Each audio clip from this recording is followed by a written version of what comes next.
I'm so happy to be with you today. Last week, I had a lot of fun talking about my hidden agendas in Sunlight Tax. If you're interested in that episode, just scroll back one and you can hear all about making visible the hidden agendas within the work that I do. Fundamentally, that boils down to a sense of fairness and civics and wanting people's voices to be heard and represented more strongly. But today, on that theme, I thought I would bring you something kind of in a similar vein about invisible things, things that might not seem obvious, um, but that, you might look at Sunlight Tax, the business that I run, and you might think certain things or think that things are easy. And I just want to be here with the kind of like secret hard stuff. So here we go. 5 invisible things for you.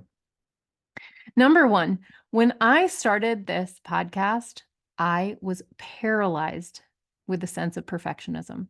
I actually felt abject terror getting started on the podcast. It felt intimidating to me. There felt like a lot of technical elements. I am never good with tech or technical things. I can muscle my way through it, but I don't enjoy figuring out technical problems. I just don't. It's not my favorite part of running a business, which is why I tend to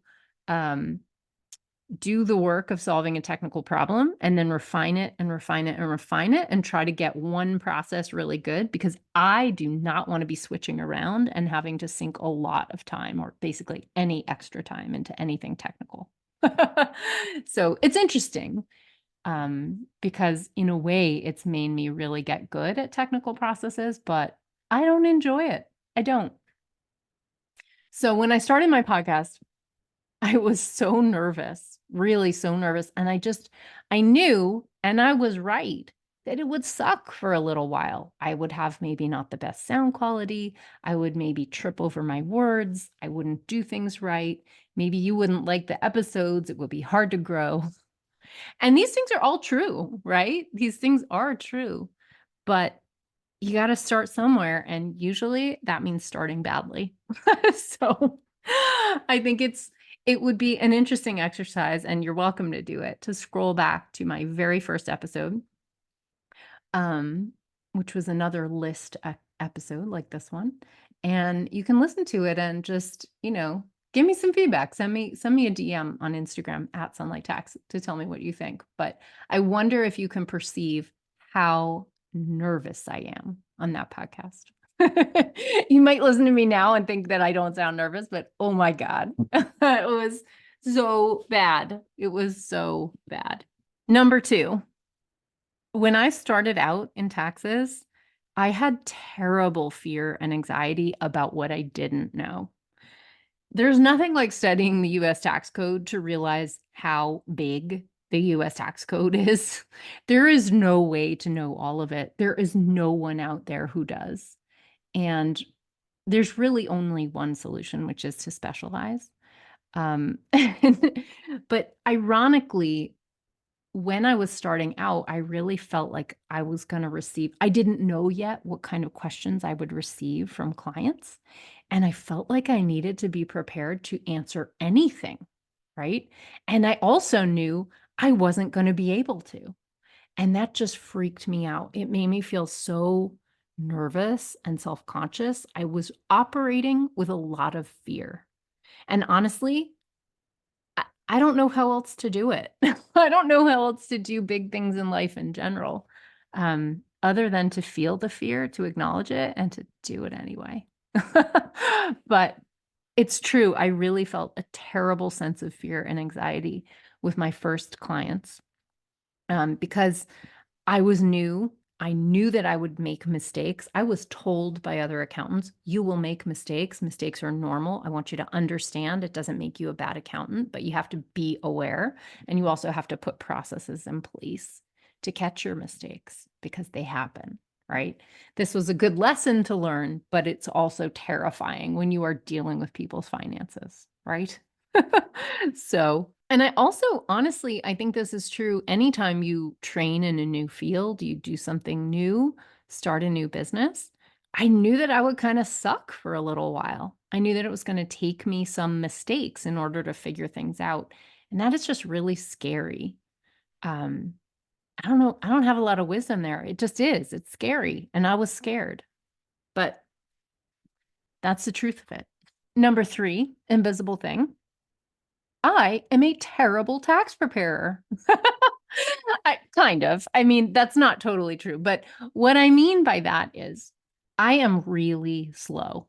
I am really slow. I really could never have made a successful or a very successful tax business from just tax preparation. And the reason is to be a really good tax preparation business, you have to do a huge volume. People are really price sensitive around paying for a tax return. It's something they have to do, which is kind of good for business, but it also means a lot of people do it and people just don't want to pay a premium for it, right? And so, in order to make a good living as a tax preparer, you have to pump through an enormous volume of clients, an enormous volume of tax returns. You have to basically do them incredibly efficiently and incredibly quickly. And that just isn't me. I'm efficiency. I'm relatively efficient, but I don't, it's not my love language, right? I don't want to waste time and I don't have infinite time, which is why I do try for efficiency, but I just kind of want to sink in when I'm, encounter an issue on somebody's tax return. I want to go do the tax research. I want to look into it. I want to investigate. Well, how should this be handled? Whereas a good business tax preparer is going to kind of make a fast decision and move, right? And often not encourage questions from their clients. And in fact, what I did was really counter to making money. I really wanted to teach people how it worked. I was seeing so much need, so much confusion, that I really enjoyed slowing down and being like, do you know why this is happening to you each year? It's because this thing. So why don't we talk about that thing so that you don't keep getting stuck in this cycle? And that was what I kept realizing over and over again as I kept having those conversations. And of course, it pushed me to really get into the writing and speaking and podcasting side of this, because I realized I really care that people get it. I really want to be there to explain it. And honestly, the fact that this stuff does not come naturally to me, that I am an artist turned accountant, makes me really understand why people get confused, why they feel misunderstood, why this stuff feels hard. That makes me a great teacher. So it actually revealed to me what my superpower is, but it's because my superpower isn't in pumping out a whole bunch of tax returns really, really quickly. I think I sort of naturally knew that and always limited how many clients I took on. I recognize that it's difficult work, it's highly regulated work, and it's people get really stressed out and sometimes exhibit pretty bad behavior around it. And so that was something I had to really manage, and it was hard. And on that note, managing bad behavior, the number 4 invisible thing is that one of the keys to my business success has been only taking clients who I am really well aligned with. I want to work with people who really share my values and who behave decently. And so I was pretty ruthless in my early days, especially in my tax work, with firing clients. If people were unkind, if they blamed me for their tax mistakes, or blamed my staff or yelled at my staff. Sometimes people will be really nice to me because I'm the owner, and then they'd yell at the people who work for me. I fired those people.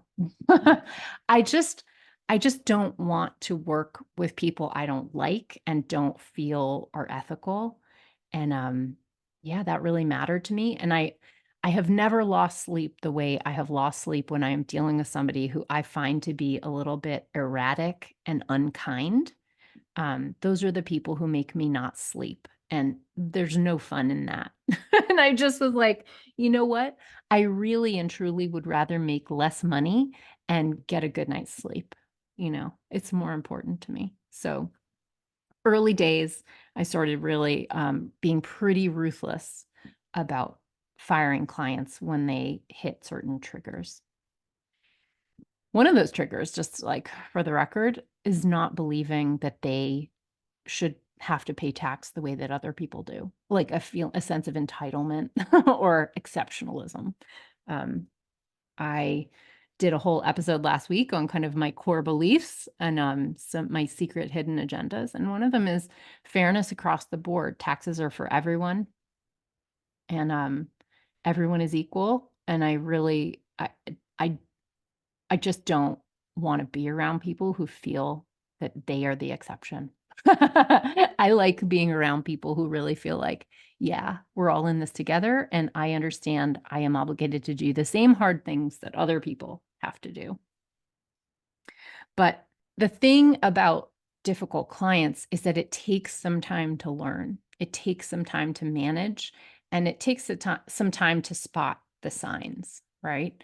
I've done episodes on this in the past, but I will repeat for you that I think if you have a spidey sense about somebody, that there's something unethical about them, or they're going to explode in your face, or, yell at you, be unkind, whatever the thing is that you don't have a high tolerance for or want to have to deal with. The thing about it is it took me a while to come to trust my gut on this. I actually would give people the benefit of the doubt a lot more frequently in my early days than later. But what I came to learn, what experience taught me, is that the first time you talk to somebody, when somebody is coming to you and wants to be a client for the first time, that's them on their best behavior. So if when they're on their best behavior, they're giving you signals that they're going to pull a fit, that they're going to dispute the bill that you send them, or decide that they don't know the taxes they owe and they think somehow it's your fault that they owe taxes.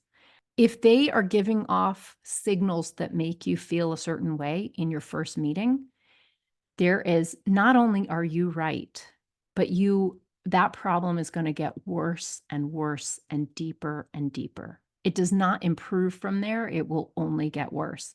And the reason is that's them on their best behavior. So you are only seeing the very tip of the iceberg in that scenario. And there is a whole lot of hurt underneath the surface of the water. So do yourself a favor and never hire that person in the first place. That is what I learned. I definitely got better spidey sense about this over time. And it's definitely become much easier to do. And also, I used to feel guilt about it, and now I do not. So that's another thing that's been really great about having my business for a longer amount of time. And last thing that's invisible, this is a funny one. My kitchen is incredibly ugly, which doesn't really sound like a business thing, but it kind of is. It's kind of a thing that reflects my values. I have a really freaking ugly kitchen. And the reason is, like, I could choose to spend my money that I earn in my business that I work hard for. I could choose to spend that money renovating my kitchen, right? I could do that. It's a choice. But I value my financial security and my ability to rest so much more that, to me, I would rather put money towards my long-term future into investment accounts. I would rather do that than spend the money to make my kitchen beautiful. Really and truly, that is the choice I have made. I live with a functional but super ugly kitchen because I love that money being in my investment accounts.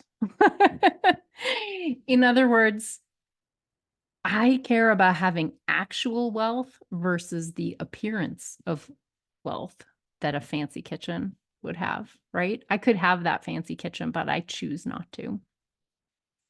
And I think this is a good kind of rule of thumb for all of us. It's not about having it all, right? I mean, I think unless you're a millionaire, billionaire, you're never going to have it all, but you do get to choose. You do get to make choices. And I think rather than have it all, I have priorities. So that's where I will leave you today. It has been a pleasure talking to you about the invisible things in my business. I hope that's helped you. Send me your thoughts on Instagram at Sunlight Tax. I'd love to hear what you think. And if you like this episode, or if you have a friend who would benefit from hearing some of these invisible things, maybe your friend needs to fire a client. Maybe your friend has a hideous kitchen. Make sure you share this episode. Maybe not for the hideous kitchen. You don't want to tell your friend that.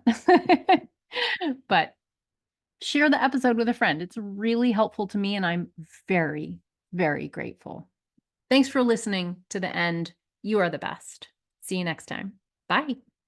Thank you for watching. If you like this video, be sure to like, leave a comment, and subscribe to my channel.